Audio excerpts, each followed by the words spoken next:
Y hoy nosotros vamos a iniciar pues con un invitado de lujo, un profesor, ex ministro de Educación, una larga data en materia de educación y actualmente está desempeñándose en el activismo político, ¿no? Pero yo creo que eso es como un rol secundario, profe. Usted lo que es profe, de corazón, profesión y ejecución. Mi condición de base y mi pasión es la educación. Como Dios manda de lo que ya no hay, profe, ¿qué es lo que pasa? Cuando una nación toma recurrentemente un tema y no parece encontrar salida, hay que concluir que estamos estancados. Y es lamentablemente lo que ha estado ocurriendo con la educación dominicana. El área de la vida pública más planificada en los últimos 30 años, en el que se han desarrollado más esfuerzos de planificación y en los últimos 10 años de recursos, pero vamos recurrentemente a la discusión de los temas. Y eso significa que no estamos avanzando. Pero dicen que ustedes los políticos son que la tienen daña. Bueno, hay políticos y políticos. ¿Cómo así?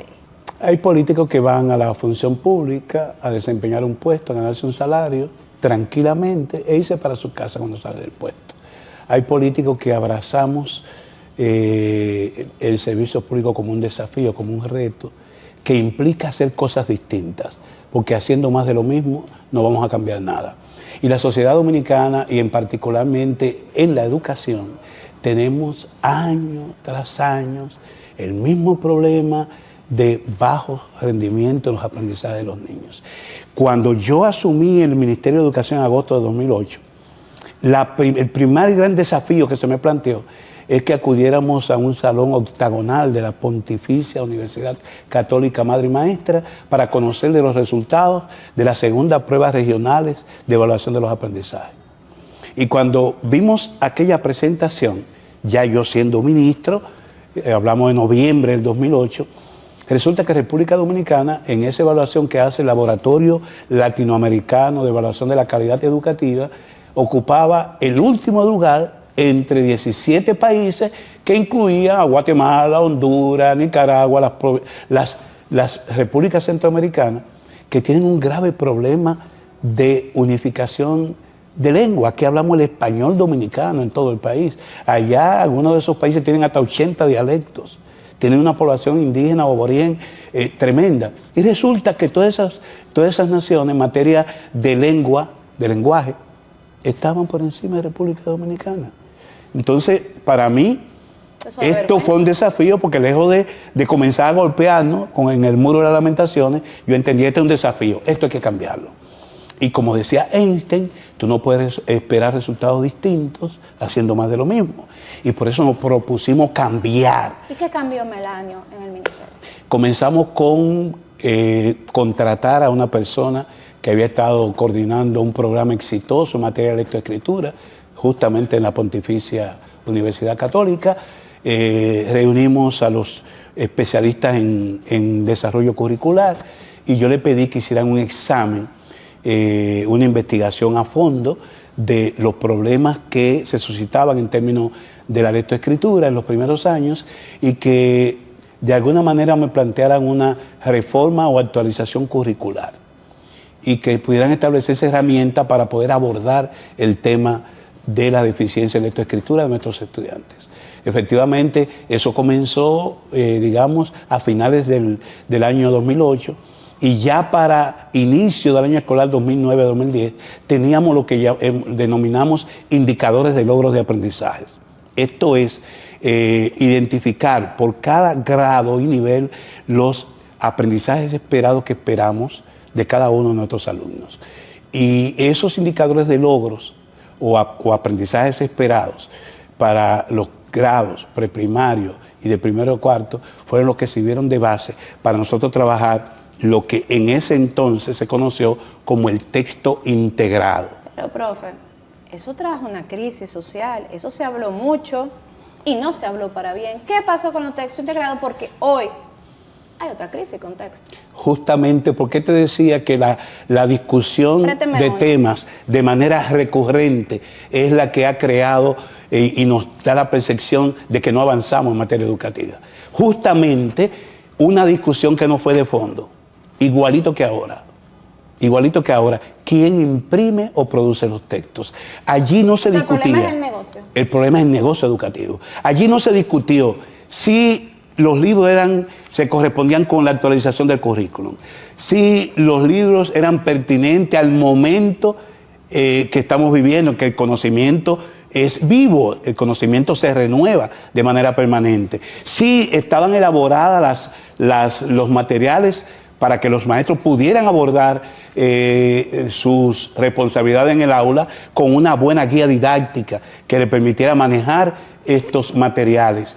No, lo que se discutía era si el Estado, en este caso el Ministerio de Educación, producía los textos y no lo mandaba al libre mercado. Porque era que todas las asignaturas estaban en un mismo libro. Sí. Por eso era un texto integrado donde el estudiante solo transportaba un instrumento. Y sabe una cosa, o sea, eso resolvía muchos problemas. La escoliosis que sufren los alumnos cuando le meten en una mochila 17 textos, de los cuales a lo mejor van a usar uno, pero tienen que llevarlo todos los días al aula. ¿Por qué? Porque eso responde a los negocios de las multinacionales editoriales. Profe, en ese momento se dijo que se habían gastado 600 millones de pesos y que los libros no sirvieron y fueron al zafacón. ¿Eso fue cierto? No. Ese libro, como tú puedes ver, un libro todo color, full color, no solamente con contenidos del momento, sino con la posibilidad de acceder a centros de documentación. Tenía hipervínculos. Mis libros tenían hipervínculos en el 2010 para acceder a los mejores centros de documentación del mundo que fuera. Tenía acceso a interactivo. Ya hacíamos lo que llamábamos convergencia de medios. No solamente el texto impreso, sino que teníamos interactivos, videos, para que los jóvenes pudieran ir para ver un ensayo o un experimento en biología, en física o en química, que en las condiciones actuales, ni en aquella ni ahora, pueden acceder porque no tenemos nosotros, no somos productores de conocimientos básicos y nuestros maestros tienen conocimientos mínimos. Entonces, cuando tú bajabas un material en alta resolución, porque incluso contratamos plasma para las escuelas, tú tenías la posibilidad de que no solamente los alumnos, sino también los maestros se nutrieran del conocimiento global y actualizado, que no tiene un texto fosilizado. ¿Y cuando usted me dice que no producimos contenido, nuestros maestros no están preparados para producir contenido? Una cosa es producir contenido y otra cosa es ser un facilitador para poder compartir contenidos con los alumnos en el aula o ser transmisores de conocimiento, que es la vieja educación tradicional que tenemos que superar. Cuando digo que no somos productores de conocimiento, es que tú no le puedes pedir a un maestro dominicano, puede ser la excepción, que te produzca un buen libro de biología o de química, porque eso es conocimiento básico. ¿Y las universidades están preparadas? Porque ahora fueron las universidades. Bueno, las universidades son las que forman los maestros. ¿Qué pasa? Tú evalúas el posicionamiento de nuestras universidades respecto a las universidades del resto del mundo. Entonces tú podrás ver si pueden ser academias que, además de manejar su gran desafío de producir profesionales con algún nivel de competencia y calidad, también producir materiales para educación preuniversitaria. Es donde yo entiendo que radica el principal error del actual ministro. Las universidades no se han especializado para producir textos, y mucho menos textos que tienen que manejar el tema, metodológico de la educación preuniversitaria. No lo sabe. Bueno, ¿no habrá quien se le respecto al costo de los libros, yo te puedo decir que ese libro nos costaba menos de 70 pesos en el año 2010. Y ya en el mercado, un libro como ese te costaba 350 a 1.050 pesos. Usted fue ministro cuando el doctor Fernández, por ende, todavía no estaba el 4%, porque el doctor Fernández no creía en que real efectivamente, y eso fue una promesa del expresidente Medina. Es decir, que usted no tuvo el presupuesto que hay Yo ahora. tuve un 2%, yo tuve la mitad del 4%. Yo no bailé la danza de los millones que dicen que bailaron otros ministros. Ministro, pero dicen que usted hizo un ascensor. A mí me dijeron, hasta que usted tenía un ascensor, que subió un carro a su despacho. Aclare eso. Yo fui víctima del primer fake news del siglo XXI. Antes de que salieran estos dispositivos, estos aparatos, ya vi un meme. Sí. Yo te digo que fui víctima del primer fake news, hasta el punto de que todavía alguna gente se lo cree, porque es una estupidez pensar que un ministro manejando un 2% con recursos precarios se iba a hacer un ascensor tipo lo que podía hacerse el jefe de Baninter en su momento. Entonces usted no hizo el ascensor. Nada más, Responder esa pregunta parecería estúpido, porque los que se creyeron el cuento son estúpidos. Yo se lo digo porque todavía al sol de hoy me dice una persona, recuerda, el ministro que hizo el ascensor. Digo, ¿cómo hace? Te voy a confiar algo. En el comité político, Carlos Amarante Varela, que fue ministro, no quien me sucedió, sucedió a Josefina Pimentel. Cuando llegó al ministerio, ¿y dónde está el ascensor que hizo Melanio? No, aquí no se ha construido ningún ascensor. Aquí hay 2 ascensores que son del año 51 cuando se construyó este edificio. ¿Cómo? No hay ascensor. Y ese día en la reunión, una persona al lado del expresidente Medina le dijo, pues yo pensaba que es verdad lo de Melanio y el ascensor era cierto. Pero ese es nuestro país. Mentes ingenuas y naturalmente la mentira es una herramienta que utiliza el adversario cuando no tiene recursos para combatirte. Yo manejé un presupuesto en el 2010 de 43 mil millones de pesos, todavía precario, no lo que se manejan hoy. Y lo único que me sacan en cara es que es un ascensor que en ese momento iba a costar $1 millón de pesos, $1,5 millones de pesos. Entonces, yo estoy feliz porque lejos de arrastrarme una cola, como ha pasado con otros funcionarios, no, la gente lo que se solaza en el famoso ascensor de Melanio. ¿Y usted no quiere un cafecito o algo que le brindemos? Usted como que no. Toma una agüita, muy bien. Una agüita. Ministro, dicen que todo el que entra al ministerio se le va a la cabeza que quiere ser presidente. ¿Le pasó por la cabeza siendo ministro tratar de ser presidente de la República? Porque dicen que eso es uno de los grandes fallos. No, yo asumí el ministerio como una gran misión. Es más, recuérdate que llevé el sagrado tiempo de la escuela a nivel misional, aquella misión 1000 por 1000. Debió recordarse más esa misión 1000 por 1000 que hablar de una mentira como aquella. Pero eso significaba que también en el momento que yo asumo el ministerio, además de esos rendimientos magros en materia de aprendizaje, apenas se elaboraban 2 horas y media, según un estudio que hizo Educa y otras instituciones relacionadas. En el 2008 los docentes, que las clases eran de 8 a 12, todavía no estaba la tanda extendida. Solamente se daba 2 horas. 2.5 de horas diarias en la jornada educativa. Entonces, nosotros nos planteamos como meta al menos 1000 horas al año, que eran unas 210 jornadas escolares, y con eso decíamos también que había que llenar ese espacio de calidad. Por eso hablábamos de 1000 horas en docencia de calidad y cantidad. Ministro, otro tema que se habla en ese momento, hasta estos tiempos, es que el ministerio no debe ser dirigido por un ministro, no debe ser dirigido por un educador. En un momento se habló de que debía ser un gerente.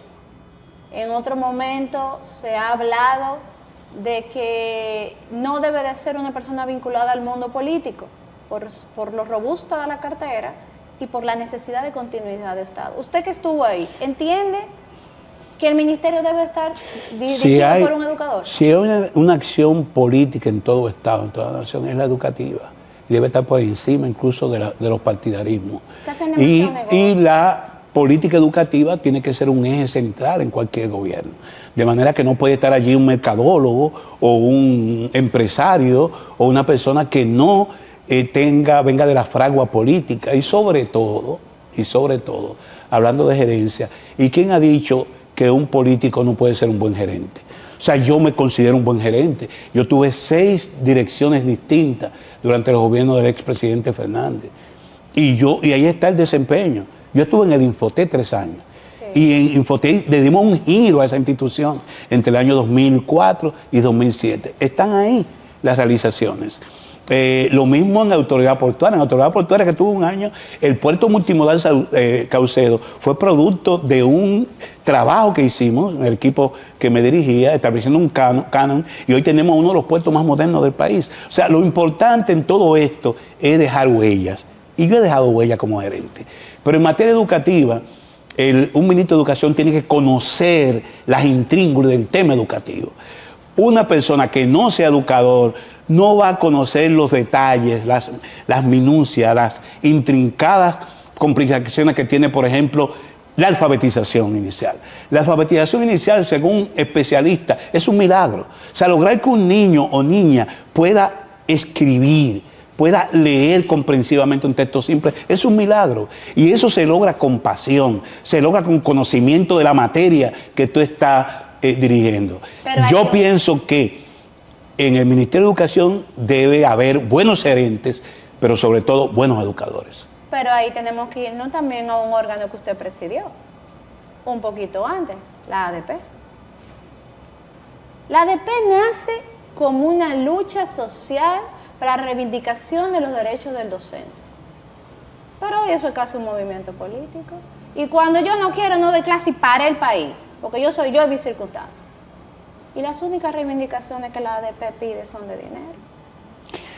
Bueno, yo te puedo decir que en el 4º Congreso de la ADP, que yo jugué un papel importante. ¿En qué año? Y en todo, finales de los 80, y en el año 1992 que representé al gremio en toda la discusión del Plan Decenal de Educación, el primer Plan Decenal de Educación, pero yo te hablo de 30 años, 92 al 2023, son 30 años de planeamiento estratégico. Y una de las cosas que planteaba en ese congreso, que dio un giro al gremio de los maestros, es que la dignificación de la carrera docente, por la que todos abogamos y apostamos, tiene que ser el resultado de dignificar lo que tú haces. O sea, que no es posible dignificar la profesión de maestro si tú, con tu labor, no dignificas la educación. Y eso fue una bandera que la asumimos cuando dirigimos la ADP entre el año 95 y 96. Y debo decirte que el más importante incremento salarial que ha logrado el magisterio fue mi gestión como presidente de la ADP o como incumbente de la ADP. El año 97, asumiendo el expresidente Fernández el gobierno, nosotros nos metimos a una discusión, negociación para incluir en el presupuesto el aumento del salario base de los maestros, que era mínimo, era pírrico. El presidente era amigo suyo, era más fácil. Y además, plus. Y esos plus era en relación a su desempeño docente, al cumplimiento del horario, a su capacitación o perfil de competencia. De manera que nosotros, yo estoy orgulloso de que en el momento que tuve el sombrero del gremio, yo luché, pero luché para dignificar la profesión, dignificando la educación. Y para lograr ese incremento, que es de un gobierno que tú dices amigo, pero bueno, también es importante tener en el Estado gente que entienda esto. Yo no tuve que tirar una piedra, yo no tuve que propiciar una sola huelga y logramos un incremento importante. Lo que significa que no siempre los logros, las conquistas del magisterio tienen que lograrse en base a lucha callejera o a afectar el sagrado derecho de los niños y niñas a la educación. Sí, lo que pasa también, profe, que cuando el presidente le coge el teléfono, es más fácil poder sentarse en una mesa a dialogar. Ahora, la gran pregunta es... Pero como ministro también. ¿Tú sabes a quién yo tuve de contraparte en la ADP cuando fui ministro? María Teresa Cabrera. ¿Le tiró piedra? No, pero era opositora. ¿De dónde era? Yo le tomaba el teléfono, era opositora, nos reuníamos, enfrentábamos juntos la situación del SEGMA, la situación de los maestros, y efectivamente mi gestión fue zarandeada por conspiraciones con el tema del desayuno escolar, el propio tema del seguro de los maestros, pero yo siempre tuve una comunicación fluida con mi interlocutor en la ADP, que era María Teresa Cabrera. ¿Los presidentes de la ADP no se autosabotean como gremio? ¿Por qué que nomás vemos uno? No, han pasado muchos y buenos, y yo creo que Eduardo Hidalgo juega su papel. Hay que entender que los gremios, la AMD, el Colegio Médico, el CODIA, la ADP, el Colegio de Abogados, tienen que reivindicar social y económicamente a sus afiliados. Ahora, lo que tú tienes que establecer como política de Estado, en este caso como empleador del ministerio, es que derecho implica también deberes. Pero nadie le exige, no cumplen. Bueno, aquí hay, y fue lo mejor que dejó el presidente Medina en materia de ver la educación en perspectiva, con una visión de futuro, fue este Pacto Nacional por la Reforma Educativa, aprobado en abril de 2014 con un horizonte hasta el 2030. ¿Por qué? Porque en ese pacto se consignan compromisos, deberes y derechos de unos y otros. Y ahí estamos todos. Están los partidos. Ahí vamos. Yo creo que todavía... ¿En la misma gestión de él se cumplió? Sí, se reunió el pacto. Lo que tenemos es que exigir resultados. O sea, yo decía, y siempre defendí en el pacto, que teníamos que tener un sistema de indicadores que mida los impactos de la inversión del 4%, porque para eso se firmó el pacto. Vamos a invertir más, pero vamos a evaluar. ¿Y qué le dijo el presidente Medina cuando usted lo planteó? No, lo discutíamos en el pacto y se comenzó a trabajar. Todavía estamos navegando, como decimos, patinando. No estamos ahogando, le estamos sacando agua a la yola. Patinando en, en esos esfuerzos. No. Ahora las autoridades... Miren, vamos a quitarnos los sombreros. Aquí hay un problema. Aquí hay un problema de décadas y usted, como se dice en Dominicana, usted es un verdugo de la educación, usted es un duro. Aquí hay un problema. ¿Dónde que está el problema? El problema está en lo político, en los presidentes, en los maestros, en nosotros, en la sociedad. ¿Dónde está el problema? Y no me diga que está en todo, porque que todo es nada. Ahí vamos. El grave problema de la educación dominicana, desde el año 92, ocasión en que arribamos al gran pacto, el primer pacto decenal por la educación, es poder convertir las políticas de gobierno, de cada gobierno y de cada ministro, en política de Estado. Que haya continuidad en el tiempo, que permita que si una gestión inició con un determinado programa, la capacitación y actualización de los docentes, cuando llegue el nuevo ministro, el nuevo gobierno, no cambie eso por otra cosa, porque eso genera incredulidad en los actores, inestabilidad en el sistema y, en definitiva, para tú obtener resultados efectivos en materia educativa, tú tienes que pensar en el mediano y largo plazo. No hay posibilidad de alcanzar resultados efectivos en educación en el mediano y largo plazo si tú lo que aplicas son iniciativas de coyuntura y vives cambiando e improvisando permanentemente las políticas asumidas como estratégicas. Ahí está el problema. Lo hacen todos. ¿Quién los va a parar? Me duele tener que hablar en primera persona. En mi caso, dimos continuidad a la política de Estado, siendo Alejandrina Germán ministra de Educación y Ligia Amada Melo, hoy viuda Cardona, ministra de Educación Superior, yo estuve como director del Infotep en el segundo gobierno de Leonel Fernández. El expresidente Fernández llamó al país una comisión de especialistas de la OSDE para que nos asesorara en materia de reforma educativa. Y se produjo el primer gran diagnóstico de clase mundial en materia educativa, en el 2006-2007. Ese diagnóstico permitió la formulación del segundo plan de decenal 2008-2018. En el caso de educación, Alejandrina, su equipo trabajó 10 ejes, que comenzaba con la actualización curricular y terminaba con el compromiso de los maestros y la ADP de cumplir el tiempo de la escuela. ¿Qué hicimos nosotros cuando llegamos en agosto del 2008? Tomamos los 10 ejes que había quedado formulado en el plan decenal del Ministerio de Educación, llamada entonces Secretaría de Educación, y le dimos continuidad. Y llamamos a nuestros técnicos y formulamos un plan estratégico de 4 años, del 2008 a 2012, que siguiera stricto sensu esos 10 ejes que ya había definido la gestión anterior, y trabajamos sobre eso, dimos continuidad de Estado. El tema de las escuelas efectivas, que fue una de las banderas que asumimos, no fue de mi gestión, lo tomamos de la gestión de Alejandrina Germán. ¿Y por qué lo quitaron? Porque después de mí vinieron otros. Y ahí no hay un fallo también, esa cambiadera. No, porque yo pienso que los presidentes y los gobiernos pueden perfectamente dejar un ministro 4 años. En 4 años tú puedes ver ya resultados y luego puede venir otro ministro. Lo importante no es el cambio de la cabeza, lo importante es la continuidad de la política. ¿Recibir el Ministerio de Educación es un premio político?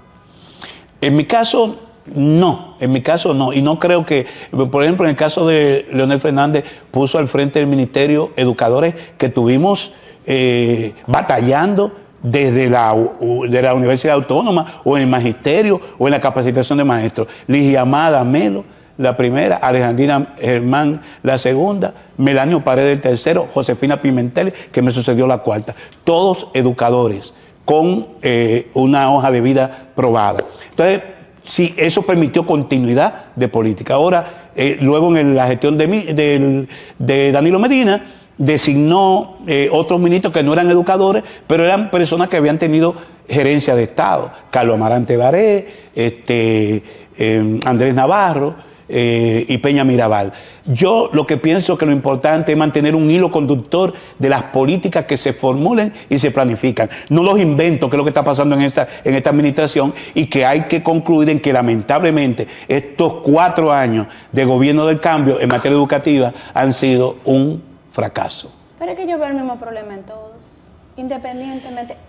Mire. Yo te voy a decir una cosa, la cobertura que le encontró el presidente Medina en un 60 y tanto por ciento y la dejó un 94%. El tema de cobertura escolar, sobre todo en primaria, lo dejó prácticamente resuelto. Pero seguíamos saliendo en los últimos números, en prueba PISA, en prueba diagnóstica, seguíamos igual. Porque tenemos que ir mejorando cada una de las áreas. ¿Cómo? Por lo que te decía. Y yo recriminé en la gestión del gobierno de mi partido, yo recriminaba en el sentido de que la jornada extendida había que llenarla de contenido, había que contratar los talleristas, había que utilizar ese tiempo no solamente para que los muchachos lo utilizaran como ocio, el ocio también es importante, pero tenemos que aprovechar ese tiempo.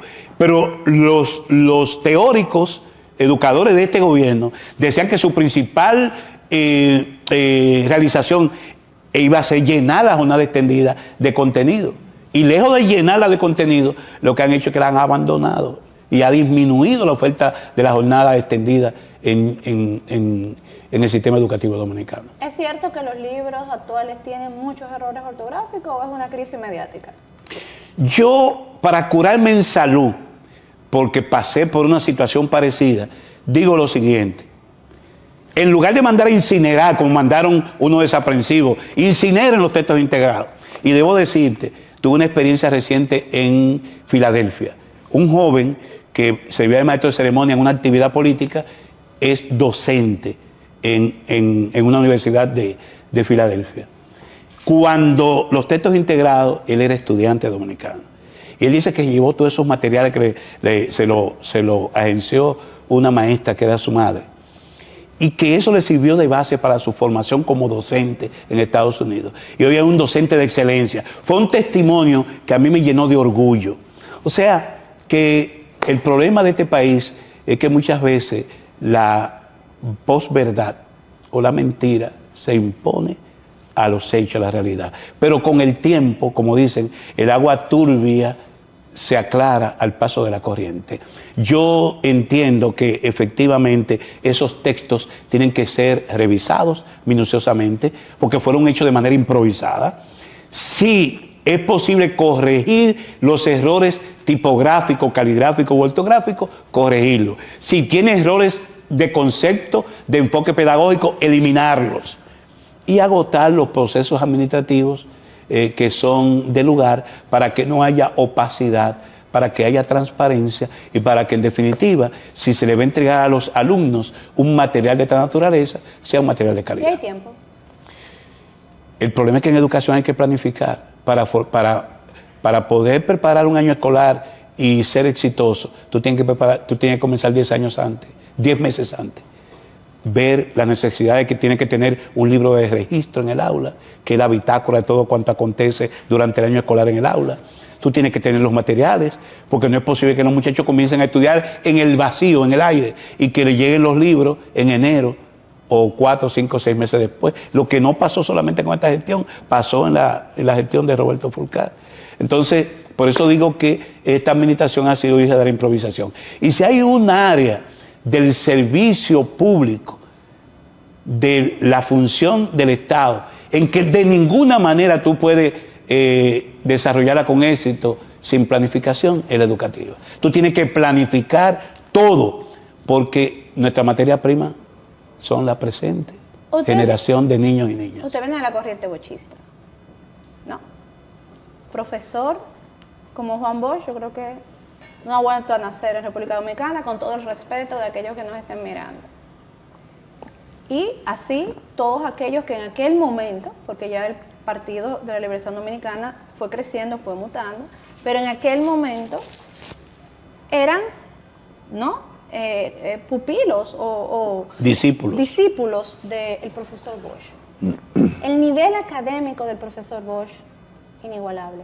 ¿No debieron ser los gobiernos del PLD los mejores en materia educativa en República Dominicana? Yo creo que lo hemos intentado, pero los resultados educativos, los resultados del ciudadano o ciudadana que tenemos hoy, no es solo responsabilidad de los gobiernos. Las familias juegan un papel importantísimo en la formación de sus hijos. Aquí tenemos un 40% de hogares monoparentales. Aquí tenemos niñas de 12 y 13 años que antes de cumplir los 20 tienen 3 y 4 hijos. Y esos hijos van a ser, de alguna forma, criados o educados por tíos, por abuelos, donde la responsabilidad paternal no es la mejor. Y yo te debo decir lo siguiente, que tenemos hoy una sociedad en descomposición. Y han dicho, inclusive importantes prelados católicos, que la delincuencia ha tomado al barrio por asalto, que cuidemos de que esa delincuencia no tome la escuela por asalto. ¿Qué hicimos? ¿Qué hicimos en nuestra gestión? Aquí están los cuadernos de familia. Aquí nosotros trabajamos en mi gestión, la Dirección de Participación Comunitaria, y tú vas a tener ahorita un maestro que, o más adelante es probable, que trabajó ese tema de la participación en los años de gestión del PLD. Esos cuadernos de familia trabajan más de 30 valores que se iban a trabajar en las escuelas de padres, conjuntamente con la familia, porque la responsabilidad de educación no es solo del maestro, es sobre todo de las familias y de la escuela. Este material lo comenzamos a trabajar en mi gestión, no se pudieron publicar, pero en la gestión de Carlos Amarante Baré, 4 años después fueron publicados en una editora muy conocida del país y fueron entregados. No sé qué ha pasado después de eso. Era importantísimo para una sociedad en que hoy el barrio, lamentablemente, es el principal foco de subversión de la escuela. Dígame una cosa, profe, ¿cómo están los vínculos con el doctor Fernández? Bien, mis relaciones personales con el doctor Fernández siempre han sido las mejores. Yo me quedé en el PLD porque entendía que en ese momento... debo decirte que fui candidato presidencial en el año 20, 10 años después de haber salido del ministerio. 10 años después. Porque soy político. Secuela, he sido político. Secuela. Soy político y el político es como el militar. Si comienza como raso, aspira a terminar siendo secretario de la Fuerza Armada. Entonces, todo sacerdote quiere ser papa. Así, entonces yo fui candidato presidencial, pero 10 años después de salir del ministerio. Mientras estuve en el ministerio, estuve centrado en el ministerio, para que no se me pegue de que todo el que se mareó con el 4%, porque además yo no manejé el 4%, pero yo manejé el 2%. Y acláreselo a la gente porque no me crean. Para que no digan. Y que todo el que pasa por el ministerio sale mejor que como entra. Ajá, y participé como un candidato testimonial para impedir la división de mi partido. Cuando yo vi que era inminente la disputa entre Gonzalo Castillo y Leonel Fernández y la posibilidad de una división, yo me planteé con una candidatura para decir cosas y para unificar. Y para que al final, si había algún tipo de inconveniente de 3, el que diga 2, las primarias fueron correctas. Y si 2 decían fue fraude, fraude. Yo obtuve el segundo lugar y dije, fue correcto, ganó Gonzalo. Pero eso no me quita las excelentes relaciones que he tenido siempre con el expresidente Fernández. Dicen que se sale mejor económicamente después que se es ministro. ¿Se sale o no se sale mejor? Yo soy un maestro jubilado. Mi patrimonio está ahí. Pero te ha visto pasar otras figuras. Sí, bueno, yo no juzgo a nadie. Cada quien debe rendir cuenta de sus actos. Cada vez que un funcionario o una persona es beneficiada con un decreto, es un presunto. Es increíble que... Es un presunto. Y por consiguiente tienen que actuar. Yo, en mi momento, cuando se hizo aquella laraca, que era por un tema del negocio educativo, pero se quiso decir que gasté 184 millones en los textos integrados, ahora se habla de 1.200. Sí, se habló hasta de 600. Bueno, y los míos están ahí. Y para decirlo en buen dominicano, se lo he hecho a cualquiera. No se ha escrito nada superior a ese material del 2010. Para decirlo con humildad, se lo he hecho a cualquiera de los textos que se han promovido por el Estado o producido por las multinacionales del libro de texto.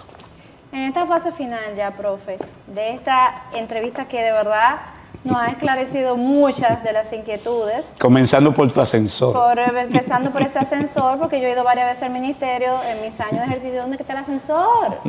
Buscando el ascensor. No, que ese ascensor cae a la puerta del despacho directamente del ministro y nadie lo ve. Pero ya el actor de la obra me acaba de explicar que realmente fue una obra de ficción.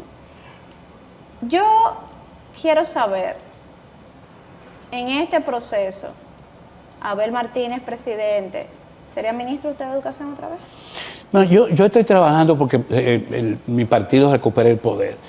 Mucha telaraña en este proceso de escalceo. Es que eso es lo que está mal, porque es que nosotros los ciudadanos no somos esclavos de lo político, ¿cómo que el poder? Yo recuerdo que el expresidente Fernández me decía en el 2006, regresando de Taiwán, que fuimos al aeropuerto a recibirlo. Yo era en ese momento la cabeza de la ADP. Yo era el principal dirigente de la ADP. Me decía, profesor, usted debe ir a los medios de comunicación, usted conceptualiza, vaya dejando esa labor sindical porque es desde el Estado que se resuelven los problemas. Entonces, desde el Estado, cuando hablamos del poder, es porque desde el poder que se resuelven los problemas. Un buen gobierno puede llevar el país a Puerto Feliz. Un mal gobierno puede llevar el país al infierno. Entonces, por eso la lucha por el poder.